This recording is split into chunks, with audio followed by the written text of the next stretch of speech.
Guys, এই যে সারামণি এখন নাস্তা খাবে। দেখেন টেবিলে বসবে। টেবিলে বসার আগে ওর একটা মোড়া লাগে। আসো, এই যে ওর চা, আজকে চা বনরুটি খাবে, আম খাবে, আর ওর তো বিস্কিট থাকবেই। আর এই যে এটা নিউ ফ্লাক্স, ওর ফ্লাক্সটা কালকে কিনে আনছে বেস্ট বে থেকে। ফ্লাক্সটার দাম পড়তে হলো 585, মোটামুটি ভালো একটা প্রাইস। তো দেখি এটা কয়দিন যায় সারামণির এই ফ্লাক্সটা। ওর কয়দিন পর পর ফ্লাক্স কেনা লাগে। 100 ভরছি আর 100 পর্যন্ত একটু দাগটা খাইছি। তো থ্যাংক ইউ। তো এদিক দিয়ে আমি মুরগির মাংস বসাই দিচ্ছি, সারামণিকে পড়তে যাবে। তো যে মুরগির মাংসটা দেখেন আমি ভালো করে সব মশলা দিয়ে কষাচ্ছি।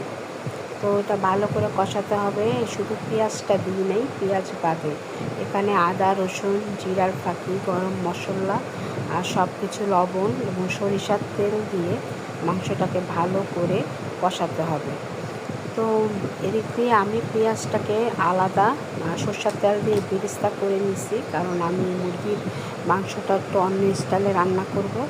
আমি এখানে কোনো পেঁয়াজই দিই নেই, তো আলাদাভাবে এই যে দেখেন পেঁয়াজটা বেরেস্তা করছি। আর এদিকে আপনার মুরগির মাংসটা যাতে না লাগে এই জন্য একটু নাড়াচাড়া করে দিব।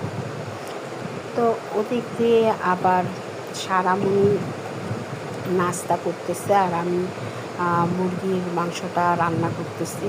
ওই যে পেঁয়াজটা হালকা হালকা করে লাল করে দিচ্ছি। তো লাল করে দেওয়ার পরে আমি পেঁয়াজটা দিয়ে দিব এই মুরগির মাংসের উপরে। তো মুরগিটাও ভালো করে কষাচ্ছি যাতে নিচে না লাগে, পানি ছাড়া। তো এখন আমি এই যে পেঁয়াজের বেরেস্তাটা এখানে দিয়ে দিলাম। দেওয়ার পরে আপনার ভালো করে নাড়াচাড়া করতে হবে, একদম পানি দেওয়া যাবে না। তেলের উপরে ভালো করে আপনার কষাতে হবে বেরেস্তা পেঁয়াজটা দিয়ে। এই যে দেখেন আমি কষাচ্ছি ভালো করে।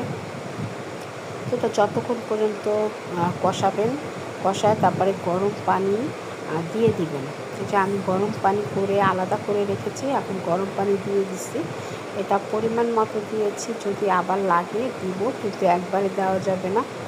আপনার পরিমাণ মতো গরম পানি দিয়ে অনেকক্ষণ কষানো হয়ে গরম গেছে, পানিটা এখন আমি পরিমাণ পানি মতো দিয়ে দিছি দিয়ে ভালো করে। এটা হওয়া পর্যন্ত অপেক্ষা করব। অপেক্ষা আর করতে হবে। বেশিটা পানি আর দেওয়া যদি লাগেনি, মনে করেন যে আর একটু পানি দেওয়া লাগবে, তাহলে আপনারা এটা পরিমাণ বুঝে এটা পানি হওয়া দিবেন। পর্যন্ত আমার একটু একটু পানিতে ইনশাল্লাহ মাংসটা সিদ্ধ হয়ে যাবে। দেখাবো তো আমার সাথে এইভাবে আমি থাকুন। মাংসটা Thank you. রান্না করলাম।